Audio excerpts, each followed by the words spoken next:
আচ্ছা, এখন এখানে আমাদের কোশ্চেন হলো 5/12 আর 4/9 মধ্যে, কোশ্চেনটা আমি লিখি আগে, এর মধ্যে কোনটি বড়?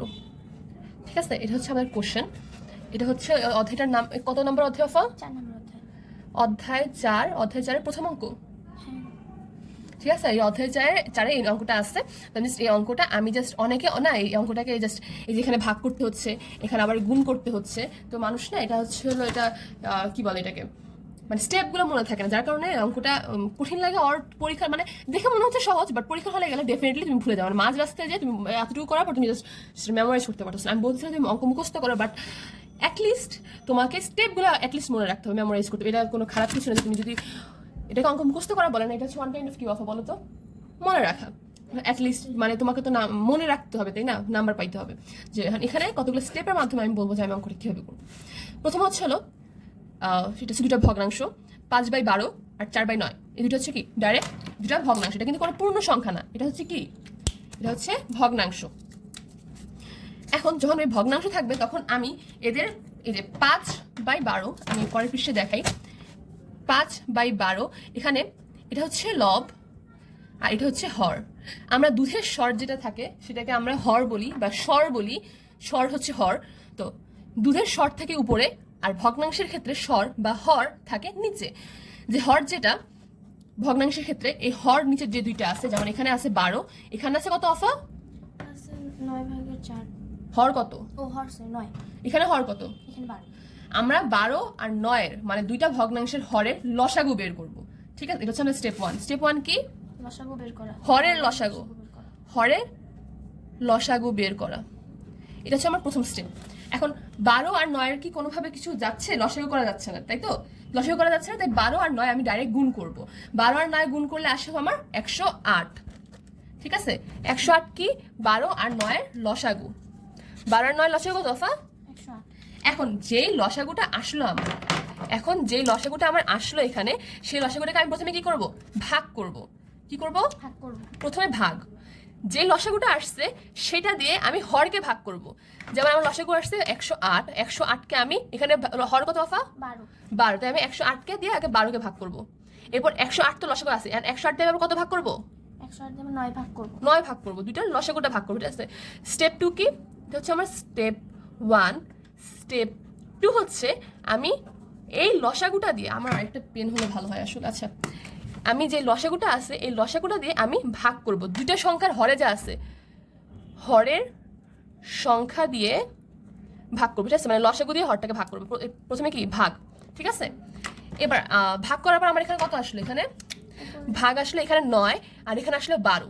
ঠিক আছে, কিন্তু আমরা একটা জিনিস দেখতে পারি, এটা হচ্ছে একটা ওয়ান কাইন্ড অফ এটা চিকন সিস্টেম। চিকন সিস্টেমের মানে কি? CHI, চিকন সিস্টেম, যেটাকে আমরা বলতে পারি CS। চিকন সিস্টেম চেক। চিকন সিস্টেম আমরা বলতে পারি, এটা যেটা ফান ছিল চেক। চিকন সিস্টেম আমরা বলতে পারি 108 দিয়ে 12 ভাগ করলে আমি অবভিয়াসলি 9 পাবো। ঠিক আছে, আর 108 দিয়ে আমি যদি 9 দিয়ে ভাগ দিই তাহলে আমি 12 পাবো। মানে আসলে বিষয়টা কি,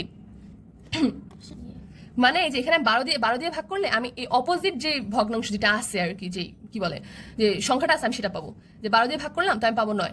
আবার 108 দিয়ে আমি এটা যদি 9 দিয়ে ভাগ করি তাহলে আমি পাবো এই সংখ্যাটা, মানে 12। ঠিক আছে, মানে এটা হচ্ছে তুমি যদি ক্যালকুলেটর ছাড়া বা তুমি যদি হিসাব নিকাশ ছাড়া তুমি যদি করতে চাও, বা তুমি যদি একটু ব্রেন খাটা, তুমি যদি একটু এক্সট্রাঅর্ডিনারি বাচ্চা হতে চাও আফা, তাহলে তোমরা এটা এইভাবে করে তুমি বুঝবে। ঠিক আছে, যে এখন আমি প্রথমে করলাম কি, লসাগু ভাগ। এখন ভাগ করার পর এখানে আসলো কত? এখানে আসলো আমার 9, এখানে আসলো আমার 12। এখন যে 9 সংখ্যাটা আসছে, এই যে 12, এটা দিয়ে আমি 12টা কোথা থেকে, এই 5/12 এখান থেকে না, এটা হচ্ছে এইটার সিস্টেম।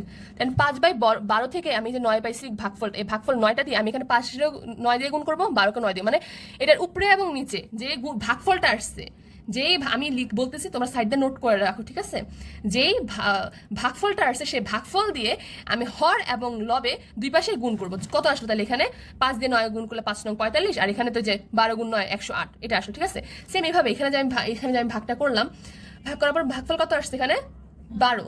এই 12 আসছে এখান থেকে না, 4/9 থেকে না, তো 4/9 উপরে এবং নিচে আমি দুই জায়গায় আমি গুণ করছি 12 দিয়ে। 4 12 48, আর এখানে আসলে কত?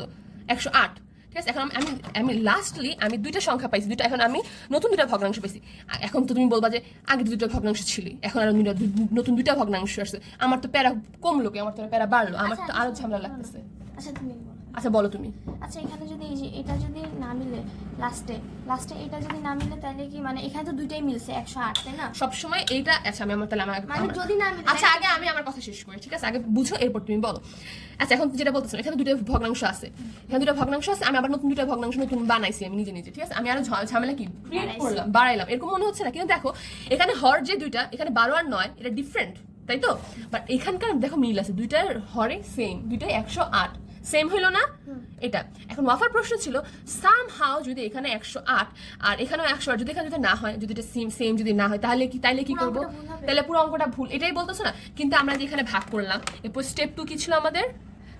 স্টেপ 3, এই যে আমরা যে স্টেপ 1 2 3 এই যে এগুলো যে করলাম, এগুলো করার কারণই হচ্ছে হলো, আমার এটা করার উদ্দেশ্যই হচ্ছে হলো আমি যেন এই দুইটা কি বলে হর যেন সেম আনতে পারি, এর জন্য আমার 3টা স্টেপ করা। এটা অবভিয়াসলি এই দুইটার মান হর দুইটার সেম হবে, আর যদি হর সেম হয় তাহলে তুমি অঙ্ক ভুল করছো, এখানে যোগ বিয়োগ গুণ ভাগে ভুল করছো, তুমি এটা আবার চেক করবা, এটা ডেফিনেটলি এটার উত্তর এটা মিলবে আর কি, দুইটার হর সেম হবে। যাই হোক, বুঝছি এটা?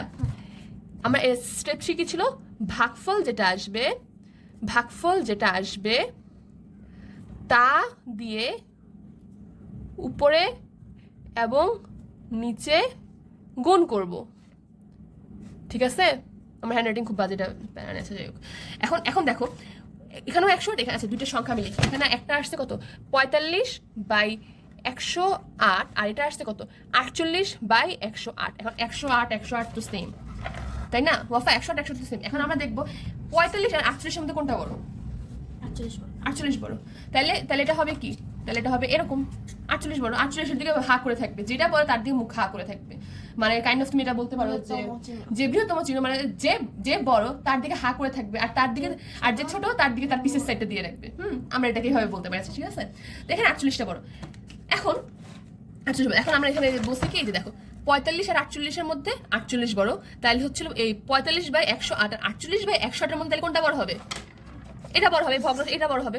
এখন এই 48/108 এটা কোথা থেকে আসছে আসলে বলো তো আফা? এটা আসছে 9/4, হ্যাঁ এখান থেকে আসছে, তাই তো? তাহলে এটা বড় এদিকে, তাহলে এখন আমরা বলতে, তার মানে কি এই দুটো সংখ্যা, তাহলে আমি বলতে পারি এই দুটো সংখ্যার মধ্যে কোনটা বড় আফা? 9/4 এটা বড়। তো এটাই লিখলাম, এটি হচ্ছে অ্যান্সার লাস্টে। প্রশ্ন দেখি। হ্যাঁ পর লাস্টে যে কোশ্চেনটা, যেটা কোশ্চেন ছিল এটা ও এটার মধ্যে কোনটি বড়, আমি লিখলাম কি এটি এবং এটির মধ্যে এটি বড়, শেষ উত্তর এটা, শেষ। এভাবে করলে ফুল মার্কস।